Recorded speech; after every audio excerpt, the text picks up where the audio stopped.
PrizePicks is the best place to get real money sports action. With over 10 million members and billions of dollars in awarded winnings, PrizePicks has made daily fantasy sports accessible to all.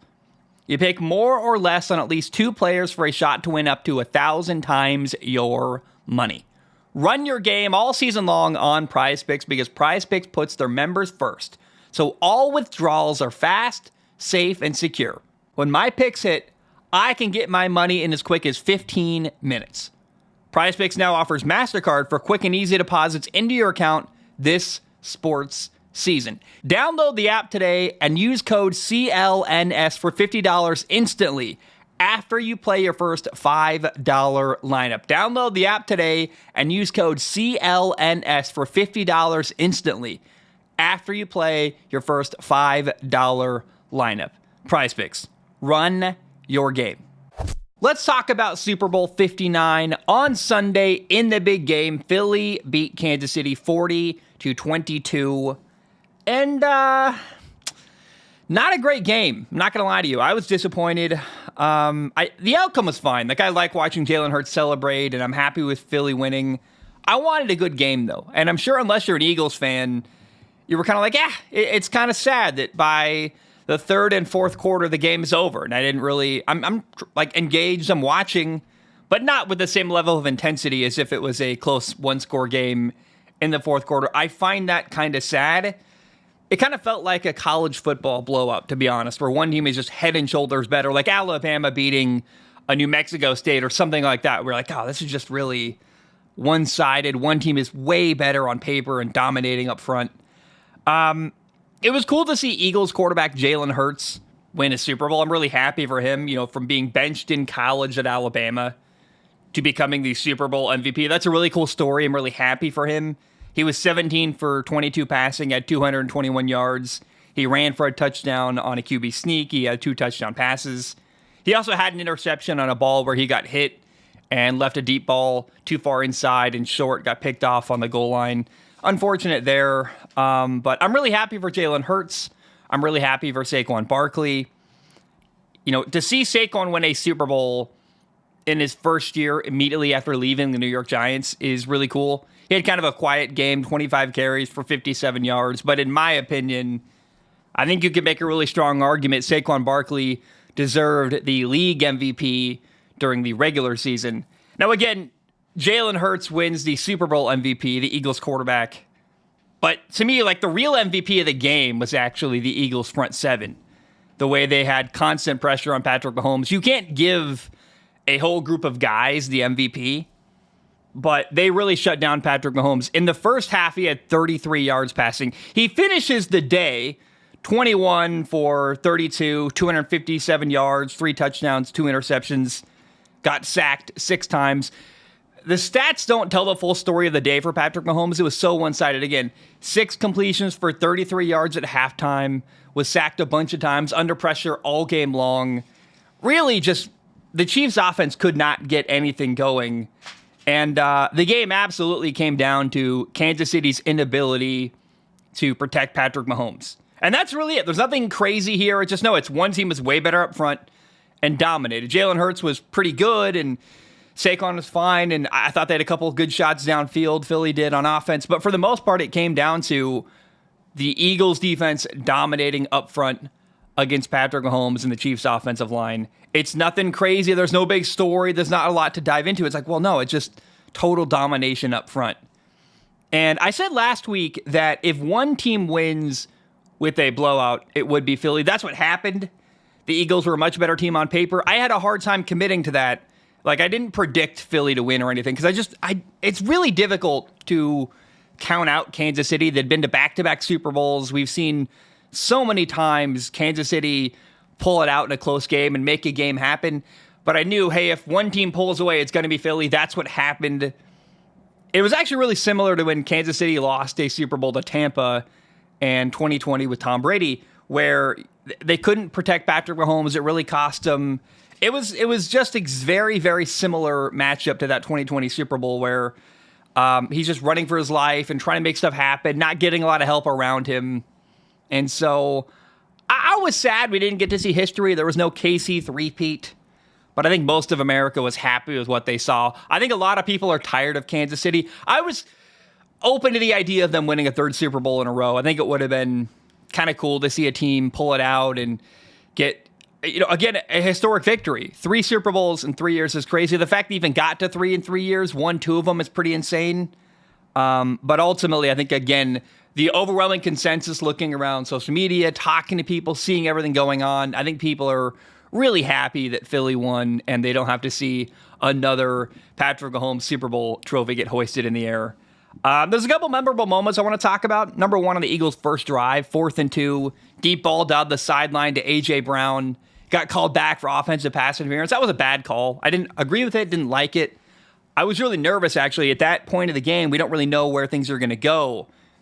And I was like, oh, no. Like, we're already off to a start where Kansas City's getting really favorable calls from the refs, and I already can see the conspiracy theory is happening, and, oh, the refs, the NFL loves Kansas City. I just saw that going that direction. That didn't ultimately happen, but I remember at that crucial moment of the game, first drive for Philly, deep ball down the sideline, gets called back on 4th and 2. I'm like, oh, no, here we go. We're in for this kind of game where all we're going to see on social media and Reddit and stuff afterward is how much the NFL loves Kansas City. That didn't happen, obviously, but I thought we were in danger of that for a moment.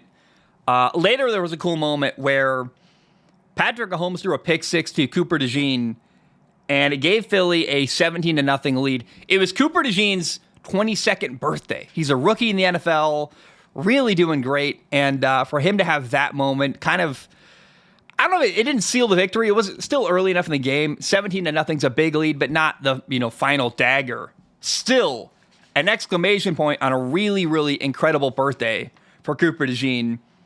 And all of Kansas City's points came in the second half. It was 24-0 at halftime, 34-0 before Kansas City eventually would get a touchdown in the third quarter. Their first touchdown required a superhuman play by Patrick Mahomes to avoid a sack, keep a play alive in the third quarter, throw for a touchdown. Obviously, that was not sustainable. You can't have Mahomes running for his life on every single play and expect that to be a successful formula. So I was just disappointed the game wasn't more competitive. I wanted a fun, back and forth, competitive, interesting game. There was no drama.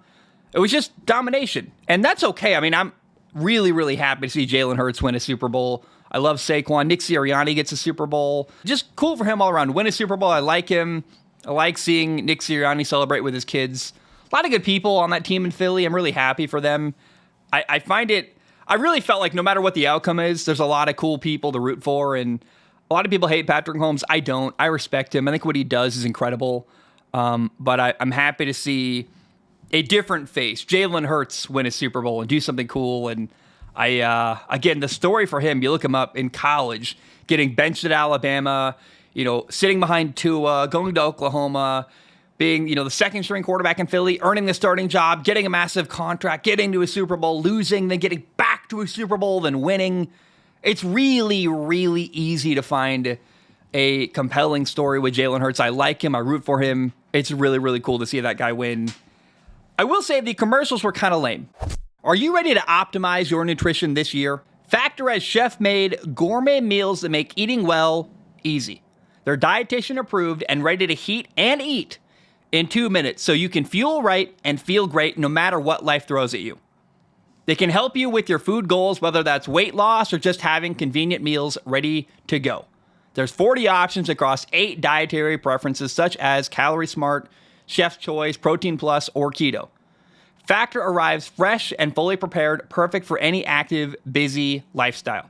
Eat smart with Factor. Get started at factormeals.com/SOS50off and use code SOS50off to get 50% off your first box plus free shipping. That's code SOS50off at factormeals.com/SOS50off to get 50% off plus free shipping on your first box. I was hoping for fun and, exciting commercials. There were really no big standout funny commercials. I think people are just really afraid of taking risks right now. Like, you even see that in the commercials themselves. You see like a Lilo and Stitch live action remake. You see a How to Train Your Dragon live action remake. It's like, guys, are there zero new ideas anywhere in the entertainment industry. It's frustrating. It's sad. Ultimately, like my favorite commercials, there's one with a little girl running. I thought that was heartfelt and cool. There's another one, the Google Pixel Good Dad commercial, where he's talking about his prior job experience and describing being a good dad. That kind of got me. I almost teared up. I'm like, I might have. Don't ask my fiance Molly. But no, I just thought the commercials were not that much of a standout. There weren't very many great ones. I remember in my childhood watching commercials, loving them. They were so funny. And the world has just changed, and people are safe and afraid of risks, and it's resulted in a much more stagnant, much more boring watching of commercials during the Super Bowl. I will say Kendrick Lamar's halftime show was great. I loved it. There's a lot to be said. I won't say it, but it was, I'm sure you can watch videos if you want, breaking that down somewhere else. I did try to find live reactions of the halftime show on Reddit, though. I typed in Super Bowl in the Reddit search bar, and what I found was not the Super Bowl. It was the same spelling. Hilarious. I found the Superb Owl Reddit page. I'm like scrolling, like, why are there only pictures of owls? And I'm like, oh, it's the same spelling. It's not the right thing. And so ultimately, I didn't get what I wanted finding live reactions to Kendrick Lamar. I did get a laugh looking at pictures of owls, though. And I wonder, I can't be the only person who's made that mistake on Super Bowl Sunday. They try to type in Super Bowl on Reddit and find Superb Owl, which I think is a real place, although it feels like a troll. It's hilarious and funny, and I really, really appreciate it. But ultimately, those are my thoughts on Super Bowl 59. Happy for Jalen Hurts. No KC three-peat. I don't think this reflects poorly on Patrick Mahomes. He got dominated all year. Philly dominated all year. He got dominated all game by Philly. I think getting to the Super Bowl is quite a statement in of itself for Kansas City, given the struggles they had in the preseason, given the lack of weapons they supposedly had. They made it out of the AFC. It's a huge statement. They ran into a buzzsaw called Philly, a much, much better team. And really, it felt one-sided, like a college football game where one team is just way, way better than the other.